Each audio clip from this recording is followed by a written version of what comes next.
A'udzu billahi minasyaitonir rajim. Bismillahirrahmanirrahim. Nahnu naqussu 'alaika naba'ahum bil haqq. Innahum fityatun amanu bi rabbihim wa zidnahum huda. Kami ceritakan kepada engkau Muhammad tentang pemuda-pemuda sebenarnya. Mereka adalah pemuda-pemuda yang diridhoi Allah sebab beriman kepada Allah.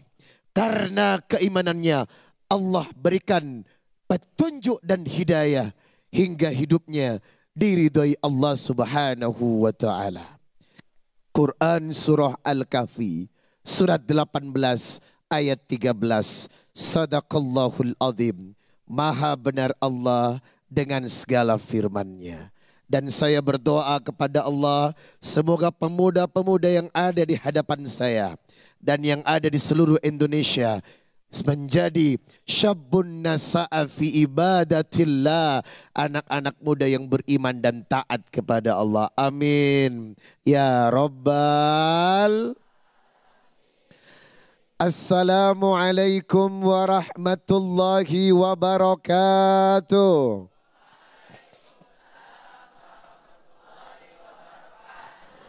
Innal hamdalillah nahmaduhu wa nasta'inuhu wa nastaghfir wa na'udzu billahi ta'ala min sururi anfusina wa min sayyiati a'malina. May yahdihillahu fala mudilla wa may yudlil fala hadiya. Asyhadu an la ilaha illallah wahdahu la syarika la wa asyhadu anna Muhammadan abduhu wa rasuluh la nabiyya ba'da. Saya doakan yang hadir jadi penghuni surga. Halo Besti. Kok loyo sih? Halo Besti. Sehat? Kalian ini terpesona atau gimana sih?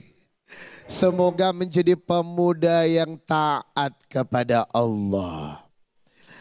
Berbicara tentang pemuda, ini adalah urusan yang sangat signifikan dalam keislaman. Sebab apa? You are the next generation. Kalian adalah generasi pemuda masa depan yang akan membawa bangsa dan negara ini menjadi bangsa yang diridhoi dan dicintai Allah. Tahu gak sih bagaimana idealnya pemuda dalam perspektif Quran dan hadis? Maka yang pertama, pemuda diharapkan menjadi agent of change. Apa? Agents of change, institusi yang merubah, gerakan pemberubah yang bisa merubah negeri ini menjadi negeri baldatun thayyibatun wa rabbun ghafur.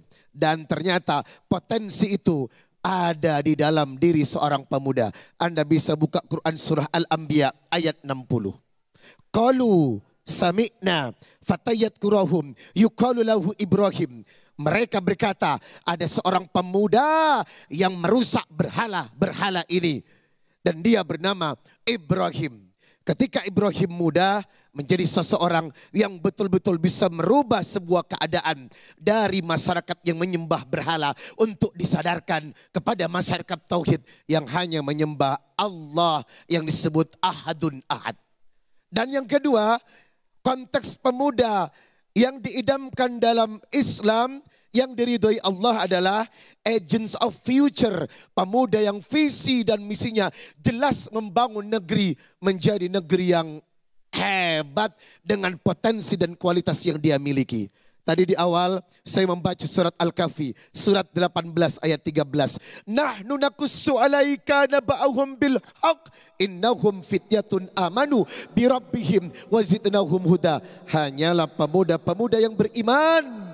Hanyalah pemuda-pemuda yang beriman, taat orientasinya kepada Allah, kuat ibadahnya yang bisa menjadi pemimpin masa depan. Halo? Halo? Apakah kami bisa menitipkan beban ini kepada kalian? Untuk menjadi pemimpin di masa depan? Jawabannya bisa dong, coba. Bagaimana caranya? Inilah 10 karakter pemuda. Inilah 10 karakter pemuda yang bisa menjadi pemimpin di masa depan. Yang pertama Bapak dan Ibu, pemuda yang memiliki salimul akidah, good faith dalam bahasa Inggris. Maka demi Allah, pondasi keimanan dibangun atas kekuatan akidah. Ketika akidah seorang pemuda kuat, ahadun ahad, akidahnya benar, dan ia berjanji sebagai konteks yang telah ia ucapkan dalam surat Al-An'am 162. Kul inna salati wa nusuki wa mahyaya wa mamati lillahi rabbil alamin. Maka demi Allah, pemuda itu akan tumbuh menjadi pemuda yang kuat di masa depan. Yang kedua, karakter pemuda yang disebutkan bisa menjadi pemimpin adalah sahihul ibadah, atau dalam bahasa Inggrisnya adalah right devotion. Orang yang gemar beribadah, otomatis jaminannya adalah Allah. Ayat 1000 dinar, surat At-Tolak ayat 2 dan 3. Wa may yattaqillah yaj'al lahu makhraja wa yarzuqhu min haitsu la yahtasib. Siapa yang taat kepada Allah, Allah akan memberikan makhraja, jalan keluar dari setiap masalah. Wa yarzuqhu min haitsu la yahtasib. Diawali dengan kalimat wa may yattaqillah. Pemuda yang taat dalam ibadah, maka jaminannya adalah bisa memimpin Indonesia ke depan. Yang ketiga, karakter pemuda yang bisa memimpin bangsa adalah matinul khuluq.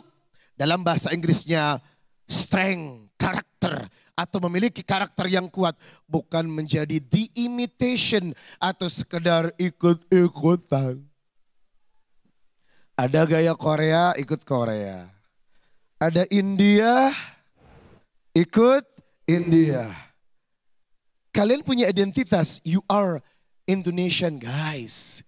Kamu punya Indonesia, makanya gue pakai sarung, because this is the Indonesia. Ini adalah Indonesia. Maka the strong karakter, pemuda yang punya karakter yang kuat akan bisa memimpin masa depan. Yang keempat, kawiyul jism. Tubuh yang kuat, physical power. Maka pemuda yang badannya kuat, badannya tegap, tidak mudah loyo, anti penyakit, insya Allah akan kuat menjadi pemimpin di masa depan. Yang kelima, karakternya disebut yakni muthafaqan fikri, thinking brilliantly. Thinking brilliantly, berpikir brilian, berpikir cerdas, berpikir cermat. Maka bangsa ini membutuhkan pemuda-pemuda yang cerdas di tempatnya. Yang keenam, mujahadatul nafsi, pemuda yang bisa menguasai hawa nafsu. Yang ketujuh, harisun ala waktihi, good time management, pemuda yang betul-betul mampu mengatur waktunya, mengambil prioritas mana yang penting dan mana yang tidak penting. Yang kedelapan, munadhaman fi su'unihi, well organized, dia pandai mengorganize setiap sikap dan perbuatan termasuk pekerjaan agar tidak tumpang tindih. Yang kesembilan, qadirun alal kasbi, independent.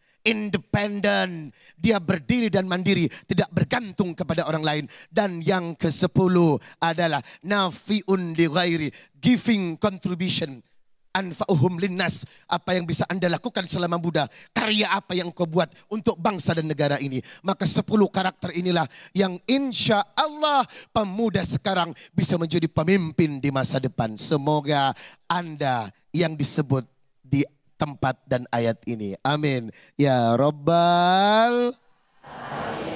Waktunya sudah habis. Silakan Bang Sofyan. Baik, terima kasih Ustadz Riza Muhammad yang telah memberikan tausiah di segmen 1 ini. Masya Allah, tiada lain dan tiada bukan sosok teladan yang patut kita contoh adalah baginda Rasulullah Shallallahu Alaihi Wasallam sebagai seorang pemuda yang jujur, kemudian juga amanah, tablik dan juga fatona.